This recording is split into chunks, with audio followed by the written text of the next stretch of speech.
Namaste everyone.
Anyone wish to say something?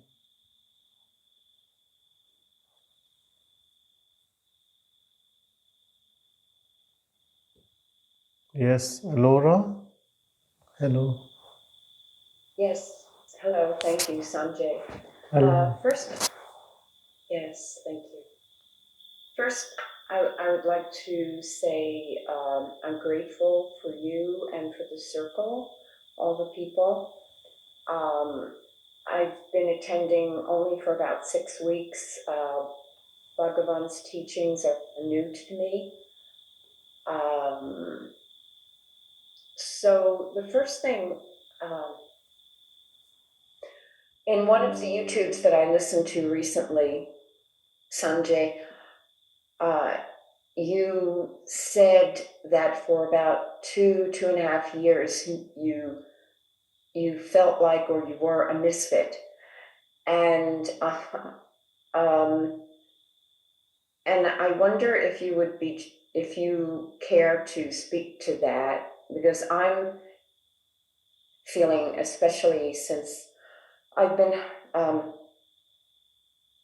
taking in the teachings as best I can and practicing as best I can, that has been my experience, that I find myself often like, I don't want to be in this conversation, with a person, and pulling in, and I'm kind of afraid that, like, how much can I pull in, and yet live in the world.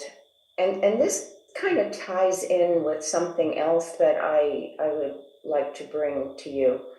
I've been reciting the Ribhu Gita every morning for the last 4 mornings out loud. And prior to that, I read it a couple of times. I haven't been able to access the Ribhu Gita on the Circle website, but it's on the World Wide Web. The very first time I recited it, when I finished, I truly felt like I took a cosmic shower, just cleaned.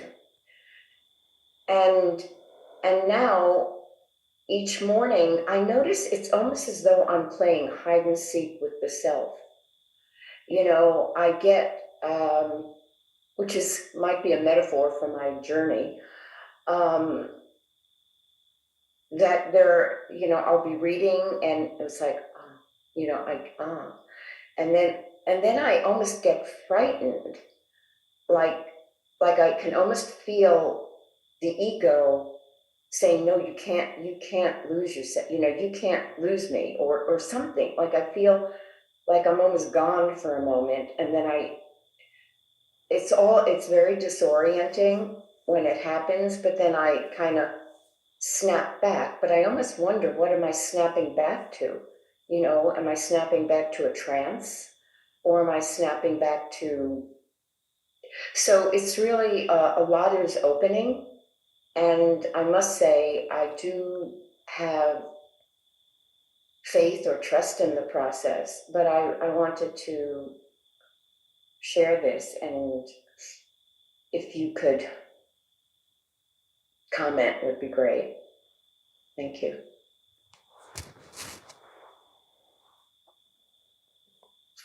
I think you started with misfit.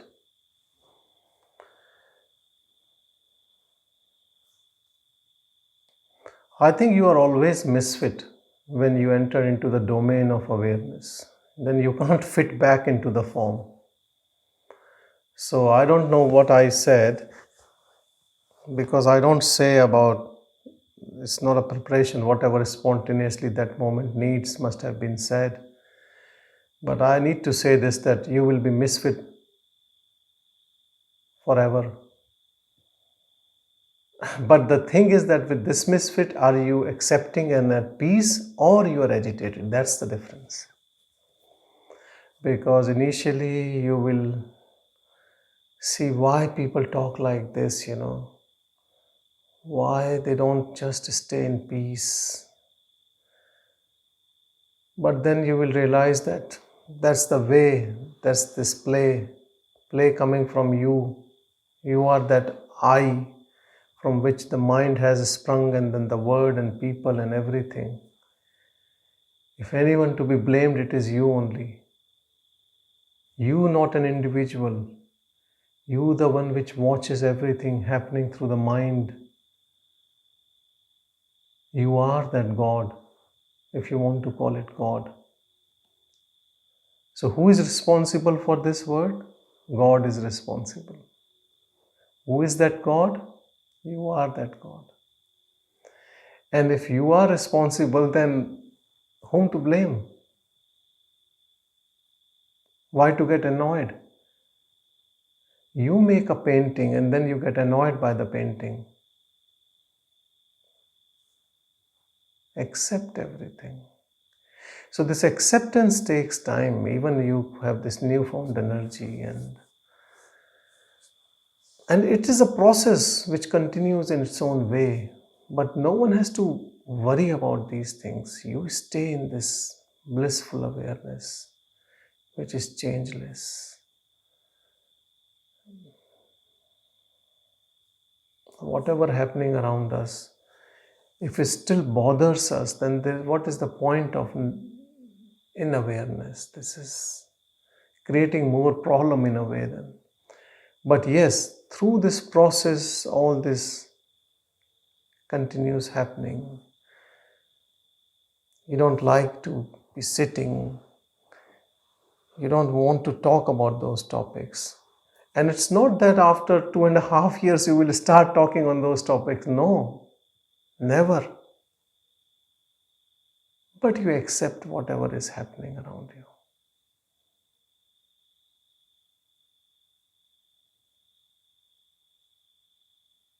If you talk misfit, you will be misfit forever. Now you cannot fit in a form, fit in a name, because now you know you are that infinite awareness. You are in the body which is being used to communicate, but you are also there even if the body is not there. You are the one who is observing all minds, including yours,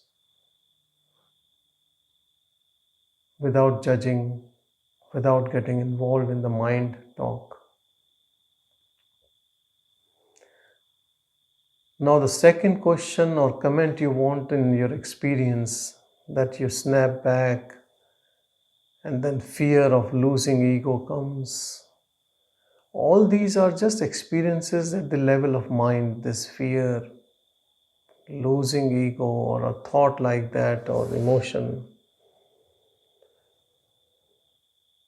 And then listening to that pure self in whatever way, attending satsang or reading Ribu Gita, whatever you do with purest intention, it will take you to the source. There is no doubt about it. But we have to observe that who is this I who keeps coming out of it. That means there is some ego left which is playing showing you tantrums. Let it be. How long will it stay when you are awake? So don't have any doubt on the teachings, because this doubt is only a thought in mind. Faith is very important. Firm faith, not a flickering faith. That sometimes we have faith, sometimes we don't have faith. Sometimes we think it might not be that powerful. Let's talk about other techniques. So the mind continues searching for new techniques, new teachings. But one day this mind has to be convinced about a teaching, a method, and go deeper into it. Dive deep. Don't stay on surface. And don't be happy with small spasmodic bliss or peace you are getting. Because then you are giving a credit to the ego that I have done it, I am getting it, I am pure soul. All this comes from ego only, all these thoughts. Sometimes we have visions, beautiful visions. You see God, you see things changing around you. But again, this is in the domain of a purer mind, but still a mind. That is why Bhagavan never gave importance to any of these spiritual experiences. I know thousands of people who have spiritual experiences in their life, still full of ego. So one spiritual experience doesn't take you out of this samsara, this worldly life. But yes, if you use it properly, as understanding that something is changing, whatever my practice, let's go deeper into it. Let's make it permanent. Let's not call it an experience. Because experience is the word which comes when your ego comes out again. It calls it an experience. It's put self to a shame, just calling us an experience. While it is eternal, always there. When we come out of deep sleep, we call it a beautiful sleep. While it was that self only, without any attributes, no body, no thoughts. But for mind, it was an experience. Though mind was not there, but because of the after effect, feeling peace, we are that peace.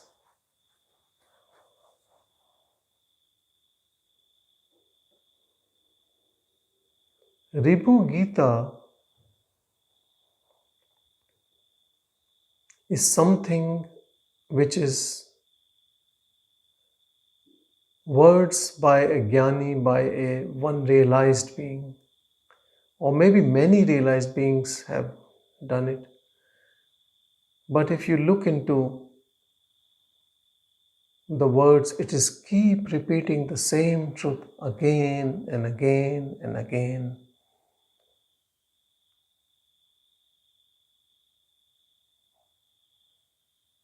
And it takes you to the source. If you look into self-inquiry, it is not about Q&A, that you ask, who am I? And the answer comes, I am Brahman from inside. A voice comes and then you are liberated. It's not that. You attain that pure silence by this inquiry. Question takes you to the silence. In the deepest core of our heart, is that silence from which everything has come out. Everything has come out from that nothing. Even scientists, physicists knows everything has come out from nothing.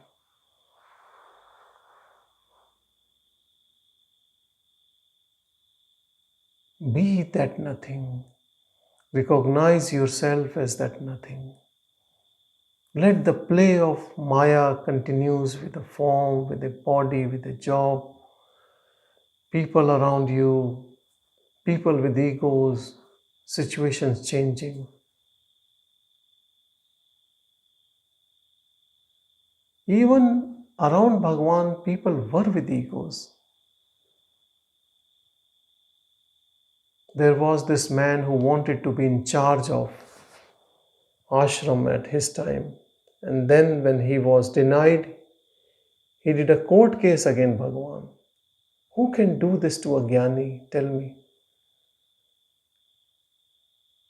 Must be a big ego, isn't it? Otherwise, we don't do court cases for others' property, others' thing. But if you follow that story of that man, eventually he realized his mistake. In his end days, he came to Ramana ashram, apologized and continued Bhagavan's name. He even apologized during Bhagavan's time. Bhagavan was there.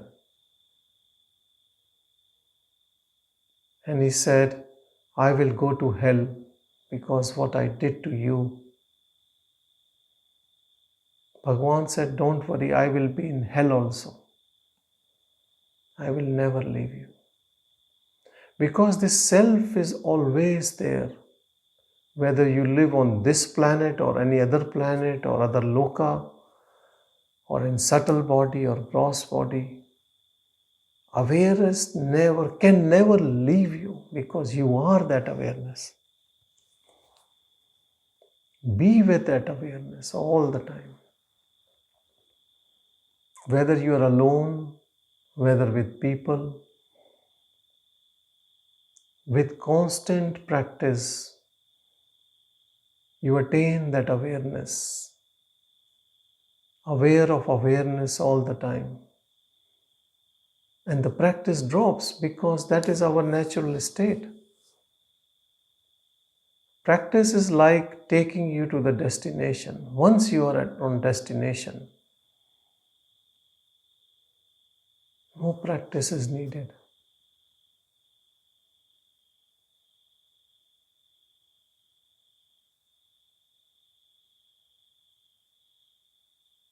When we practice, we should practice with our full efforts. Put all your intention into it.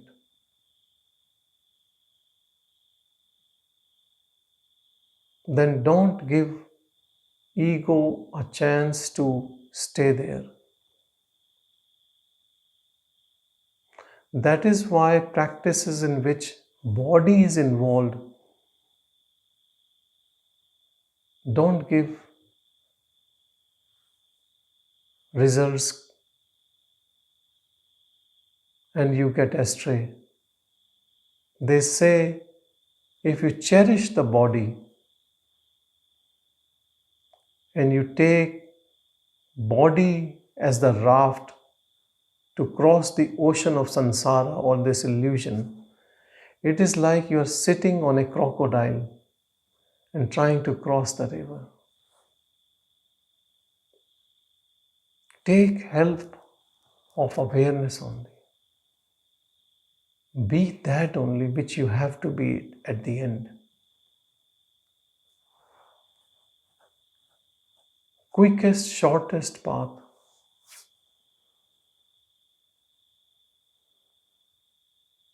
People do idol worship. That is also okay. You worship something in a form because you are in a form. Eventually it will also take you there. Or you do yoga or anything.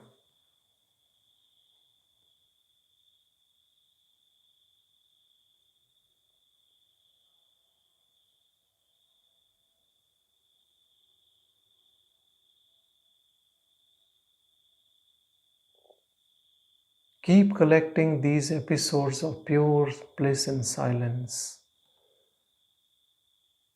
But don't say, I want more of it. Who is saying it? Who is this I? For whom is this experience? Again, we miss the boat. It is in abundance. Don't look for experiences lasting seconds or minutes. It is eternal. You are that. Go for that. Don't get satisfied by experiences. We are that infinite bliss.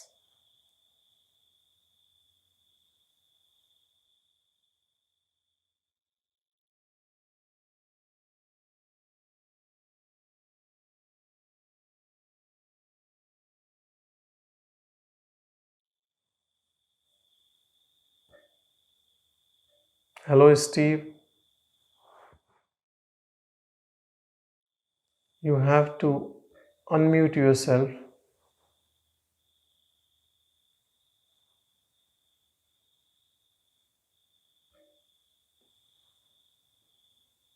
Okay, good.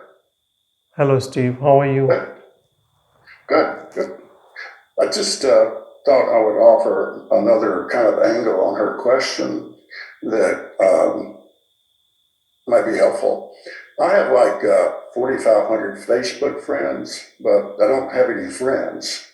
And I'm not really going to be searching for any because I know what would happen just from the past, which comes down to basically, I'm not buying what they're selling and they're not buying what I'm offering. So there's really nothing for a basis, I mean, I go about my business and, do things, but I don't really, I just accepted that. And one thing that helped me was when your psychologist said, here's a key thing that might be encouraging, that one indication of your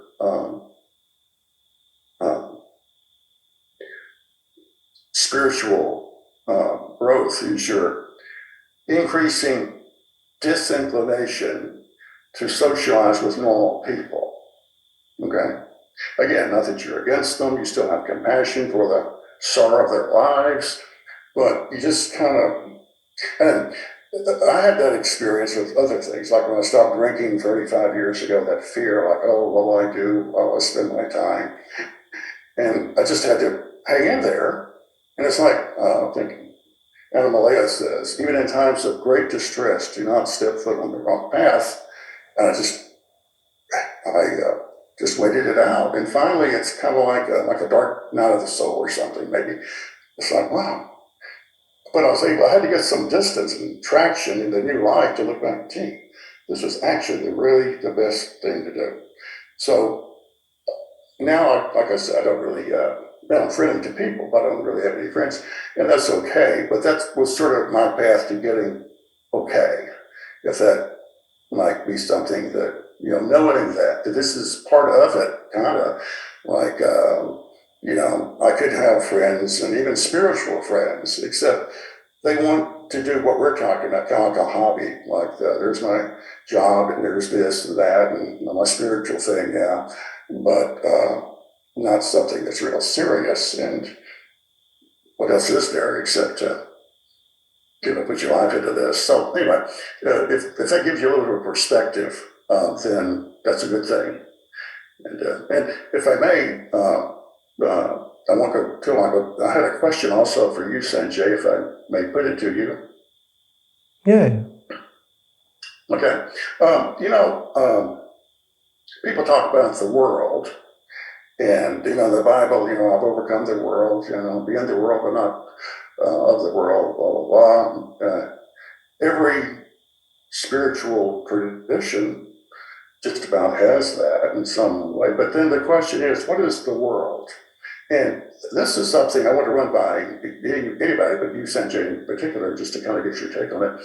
And one thing that helped me, I kind of just, like I just said when I read that, about, this is a good thing, that my interest in people and their interest in me is falling away. There's nothing there anymore. A little bit sad, but that was okay. That was just the initial part. Now it's perfectly good. But as far as the world, it's like,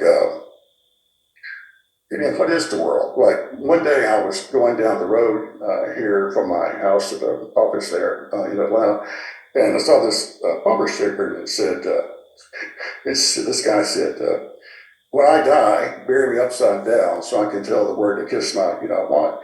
And I said, oh, that's interesting. I just kept on driving. About 10 minutes later, I needed to stop for gas. So I stopped at this QT and got my stuff and was going on. Oh, there's that guy here. So he came out and I said, hey, your bumper sticker. And of course, he kind of got defensive. And when I said, hey, it's very benign, I said, what's all about? He said, because when I look at the world, like I'm up here in the mountains and everything, the world's okay. The squirrels and the trees and stuff like that. And we talked for a minute or two. And it finally got down to this. He said, well, yeah, but then he started naming his grievances, like that cheating wife and those ungrateful kids and that boss who, fired me eventually. I put all my, and I kept thinking, really the world itself is just the world. It's fine. The creatures of the world. But every time every time a person is of the world, even something like getting rich. Why? Because I want to impress other people. It's like the thing about the ego lives and dies by comparison. So I just thought, and you and other people have said, whenever you say anything, think anything, instead of just letting it go, try to track it back to its selfish, egotistical motives, which can be very subtle, it's a sneaky thing. But to do that, and for me, when I've done that, it's like it keeps going back somehow or another to other people. Like I had a patient one time, and she was going to go to this big dance, but she didn't have enough money to get a certain dress that say cost $100. And I said, well, is that to impress other people? Oh, no, I just like this dress. And I said, well, what if you went there and all the other girls there had like a $300 dress? Yeah. And so it was kind of like a revelation to her that it's not the dress, but what the dress means. And it means in relation to other people. Like the guy who's got 20 million bucks and something happens and he loses 15. He still has 5 million, but he feels embarrassed to go back to the country club because the other guys know about it.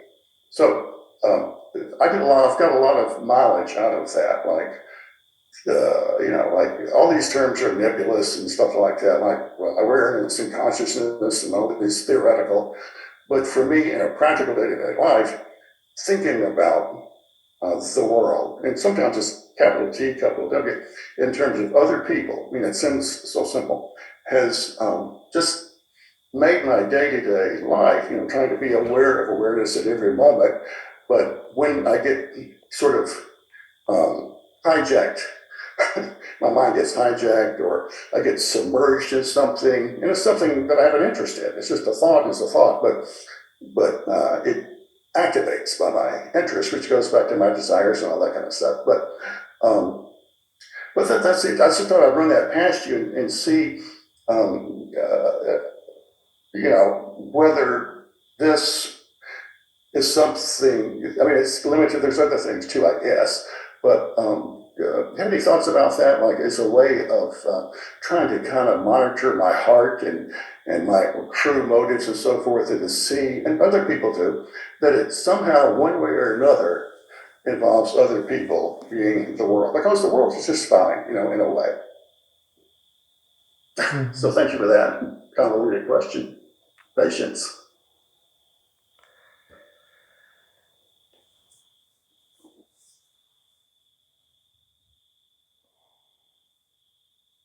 Everything comes from our mind only.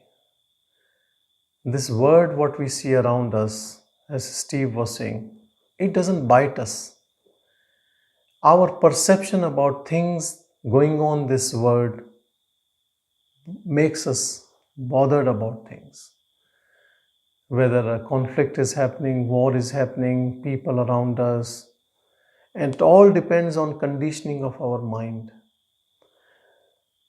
If you are not bothered about something, which most of them are bothered, you might be bothered about something else, or something else, or something else.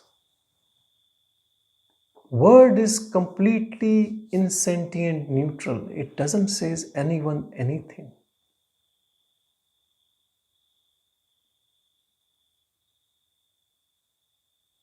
And if someone is saying something to you,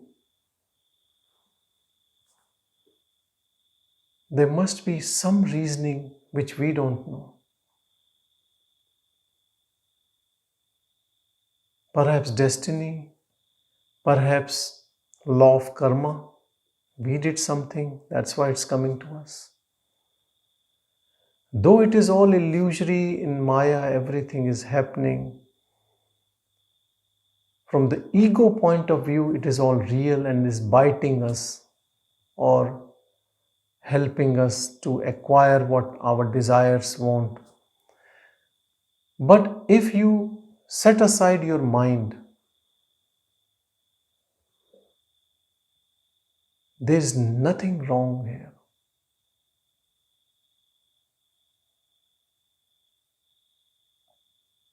This world is the most blissful state. It is in blissful state. You see, you have everything in this world. You struck any tragedy. You are disturbed by a very bad thought. Even in the best bed, mattress, pillow, food, house, which you love, you can't sleep. But let's say you are in bliss. You can stay like Bhagavan in a cave, putting your hand behind your head and making it a pillow. And when the food comes, it comes. If it doesn't come, I'll sleep. But no complaints. All complaints comes from our own mind. But the mind is very tricky. It says, oh, look, the people are not nice, and look, they are doing this, and blah, blah, blah, and it continues complaining. Its own creation, making you as an individual and the world as separate.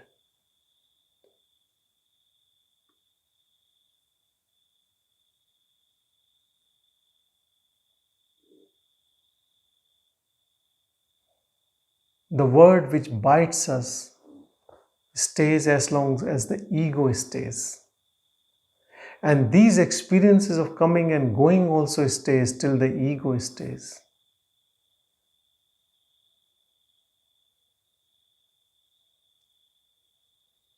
We went into some divine domain of God.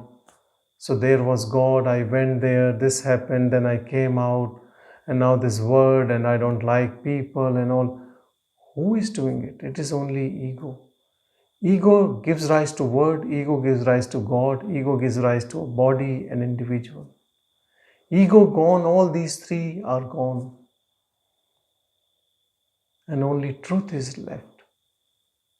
Truth is revealed when the ego disappears. Ego is this person with a story which is continuing on its journey, unending journey. If you want to make this journey back to the divine awareness, you stay as divine awareness. It accepts whatever is coming. It is choiceless. It is only energy. It is light. It gives light, but it is not involved. You know, in day to day, if there is some issue happening at workplace or in big families, people say, stay away from this all. Stay away. Don't get involved. It's all crap. Same advice to ego is stay away. And the ego disappears because ego does not know how to stay away. It always keep getting advices from thoughts. It cannot stay away. It stay away and it dies. It will finish. Its life is dependent on some sort of mental activity, because it is creation of our mind only, of thoughts. I thought is ego. Without I thought, there is no ego. Without ego, there is no word which we can complain of. And without ego, we are not achieving to know any God.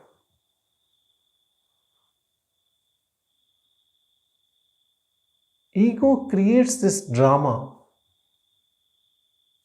that first this word is not right, something wrong. And then I have to know that God, which is bliss, which is good. Not knowing that I am that unreal creating problem. I am the problem. And the moment we realize this truth, we start watching this I in us,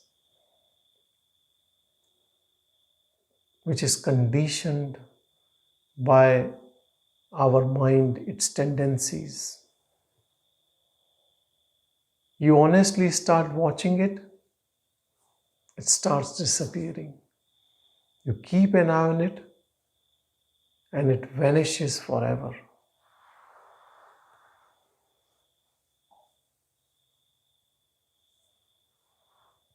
Body doesn't create any problem. Word doesn't create any problem. Our true self, what we all are, that blissful state, is not looking for any liberation. The one who wants liberation has to disappear.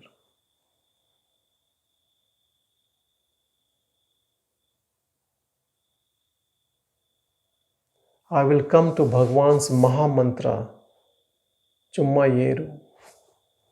Keep quiet. Not speaking, but inside internal talk happening with thoughts. Don't get involved. Stay away.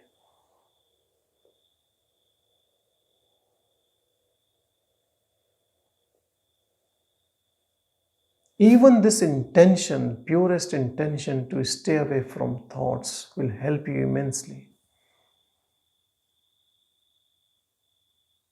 Because if you are convinced that blissful silence is me, and all this thought business is external to me, you have sorted out everything. You know, if you meet people of different conditioning, not from your group, not from your religion, not from your whatever community, you get uneasy because they have a different set of thoughts and conditioning, and they put their point as strongly as you put your point.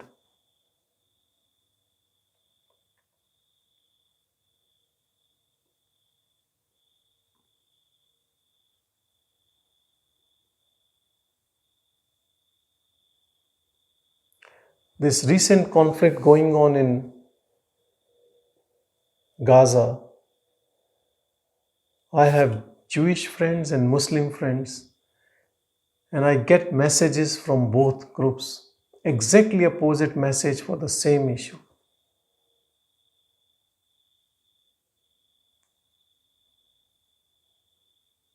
If you listen to one, you will start supporting that group. Those messages are so strong and they are so convinced. What will happen if I exchange their messages? I will lose both friends.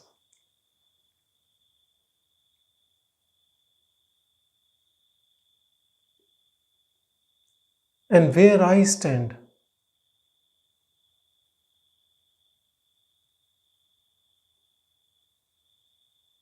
You just witness every day-to-day happenings in our life.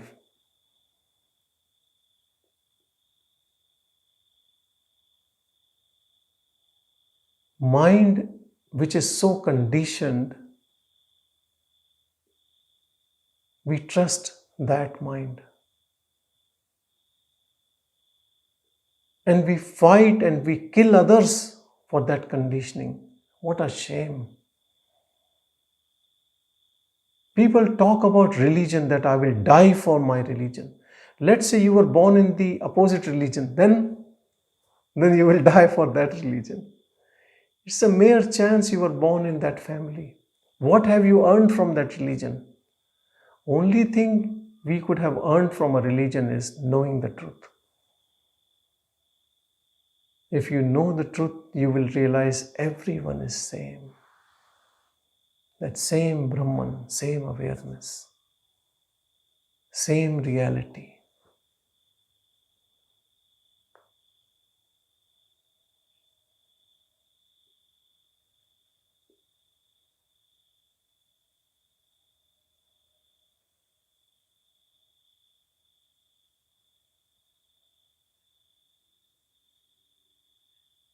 Only one thing we have to fix is this I thought.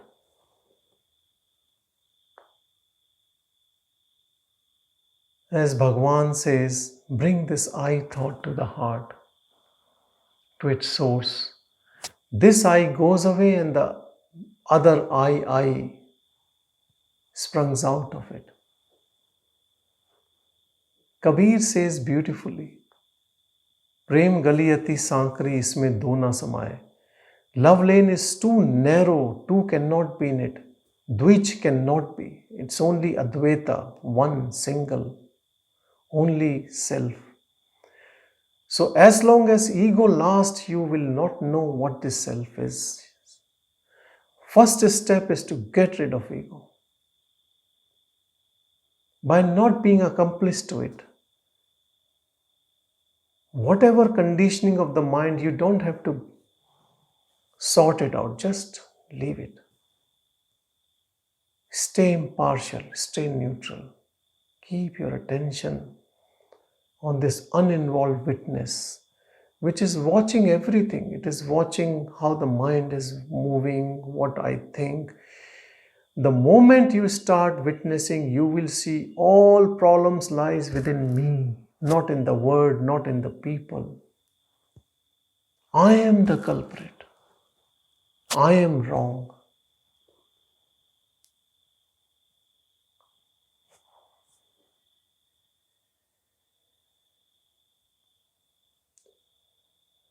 A spiritual seeker on this path, as Alora was saying, we start disliking whatever the egoistic talks going around us because we have found this new energy.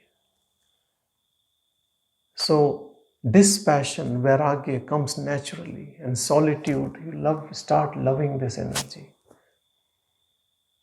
Then this energy becomes so profound, so natural, that wherever you move, it is unchanging. But yes, you are misfit for your life now. You can't talk from that low level of energy. I did this, I will do this, I achieved, I, me, mine. You might still use these words. But personal achievement has no value, zero value.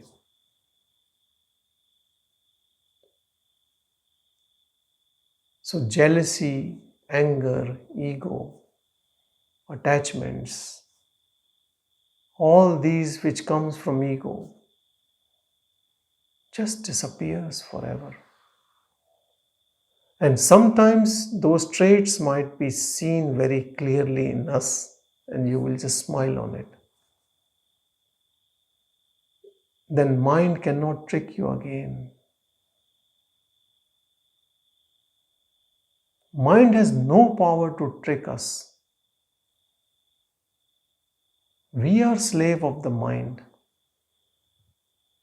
Mind gives us strong desires for things and we run for those things. Ask yourself why I am running for those things. And mind will say, oh, I will be happy. And as Steve was saying, if you have heard what he was saying, all what we do is for people, how people will take us. We see our image in society, how society takes us, whether we are acceptable or not. That is why we are so scared of failure, because we think the society only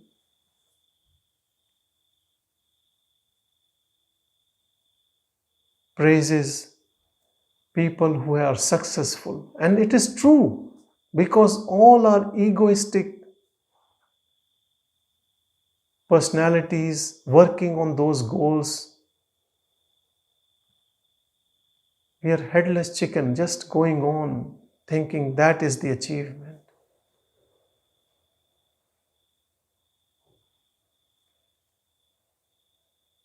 Nobody is interested in us. Our ego makes us feel that if I look like this, I wear this, I have this job, this recognition. You know, the people who appreciates your success, you know what happens? Internally they are jealous of you. Sometimes you know by their actions or their comments or gossip. Other times you don't know. Yesterday I met a person after a long time and they wanted to meet us. And in the whole talk he was only saying this thing, I am so successful, I have achieved this. But I have only one regret. All the people around me are jealous of me.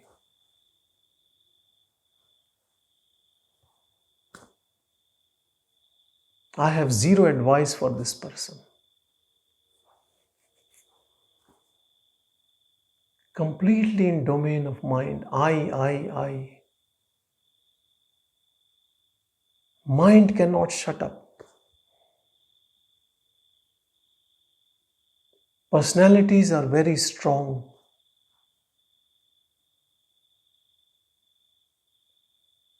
There is no space for humbleness,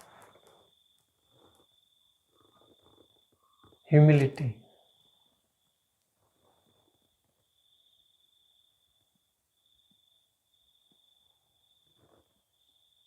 Without openness, without emptiness, how can you have darshan of that divine self?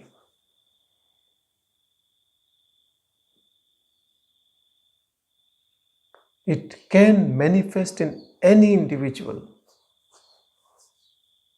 Only rule is that you should be empty. Empty. Empty of all concepts. Empty of your name, your form. Empty of any concept of individual existence.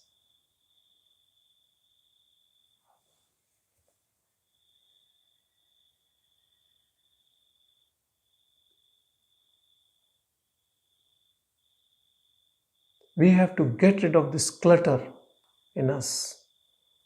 And the clutter gone, what was always there is there. We don't create self. Self is always there. Our conditioning is superimposition on it. And then we cry for help. Help is there within all of us. The real guru is in all of us. Even the external teaching, guru, whoever comes from here only, because it is grace of your own self which comes in a form. I'll tell you a very easy example. Everyone's word is different. Even two people living in the same house, their word is different. Because how you are perceiving is through your mind and your thoughts. And the scene keeps changing. You see seekers.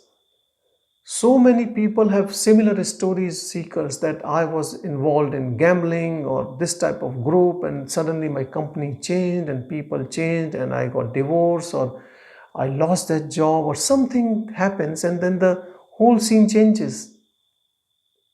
Why it happens to a seeker like that?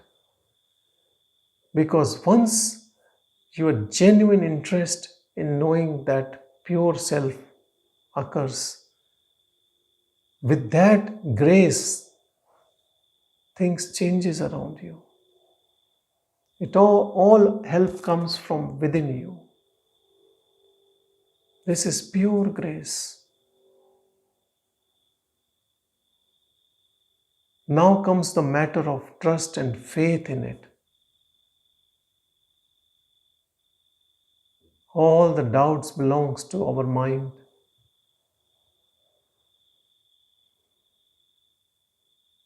Okay, what will be the biggest loss of going on this path? That you might not achieve that self, but you are still not in that self, so how does it matter? It could be death of the body, yes, death to the body will come soon. It's not that far. What to be fearful of?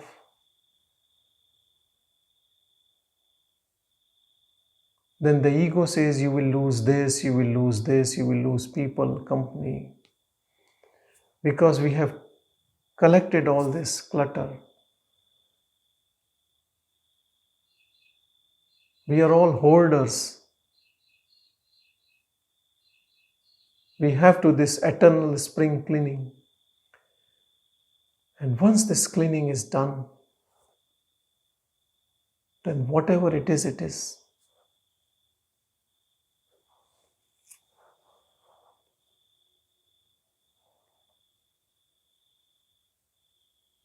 This, whatever it is, it is. That isness is even now when we are full of clutter. But because of that, we don't have those eyes of wisdom to see it. That pure awareness is allowing us to be together in this satsang.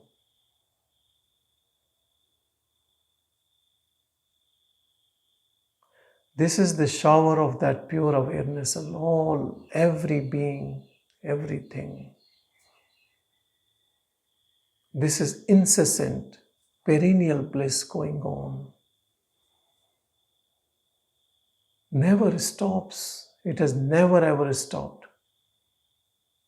Whatever the yugas are, whatever the timings are, it never stops.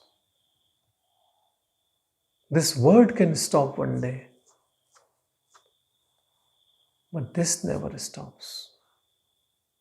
Because it has no beginning, no end. It is always the same. And this is you, this is me, this is everyone. We are that energy which is flowing infinitely. And that energy also comes in form of individuals, like a bulb. Electricity is flowing in the wire and this bulb is lit. If this bulb gets fused, electricity is there.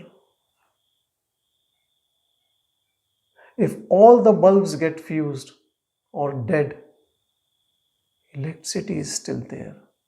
So that awareness is that electricity which is you, me and everyone. It has no name, no form. It is pure intelligence, independent of mind-body complex. No scientist can know it indirectly. But if that scientist makes himself or herself that guinea pig for experiment and go within, everyone has to practice. You have to go there. You can't create machines which will make you go back. You are that machine already. That software is within all of us.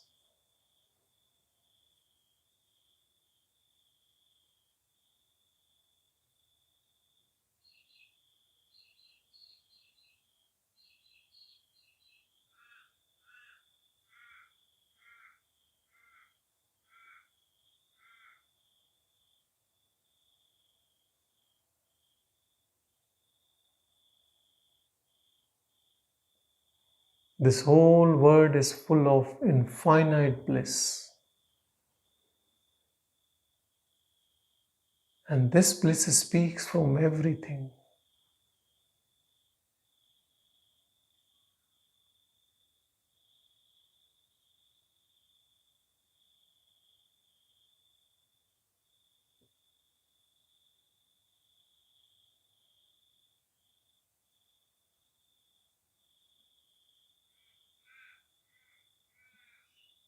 There is no ownership of this bliss.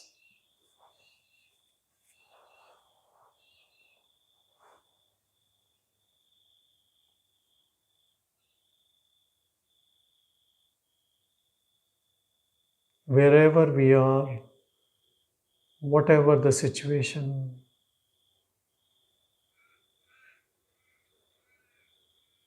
we can tap into this bliss in this moment.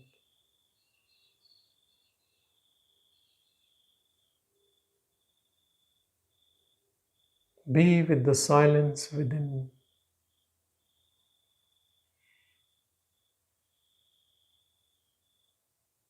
Unmoving, changeless.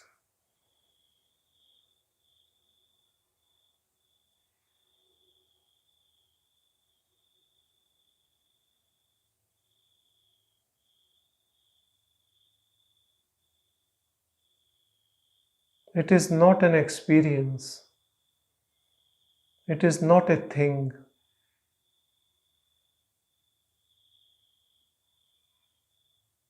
You cannot claim it that I know it.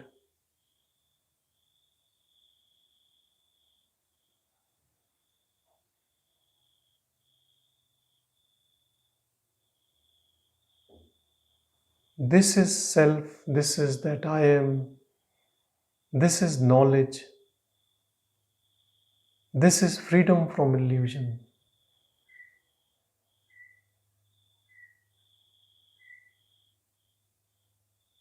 This is nirvana, moksha, liberation, whatever you call it.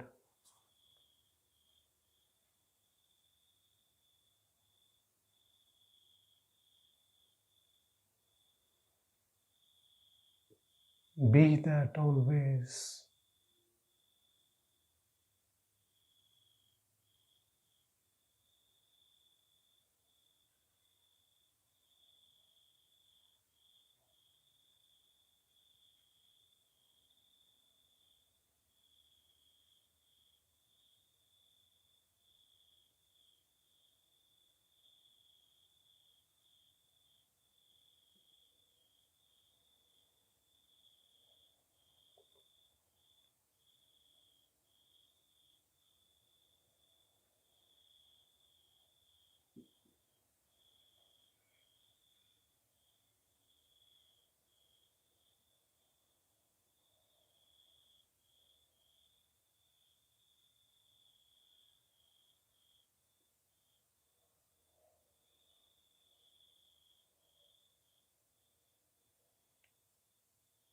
Always abide in this thoughtless state.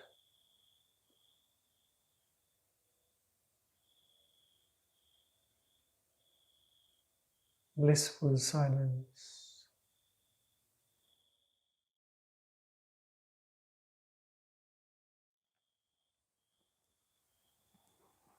Om Shanti, Shanti, Shanti.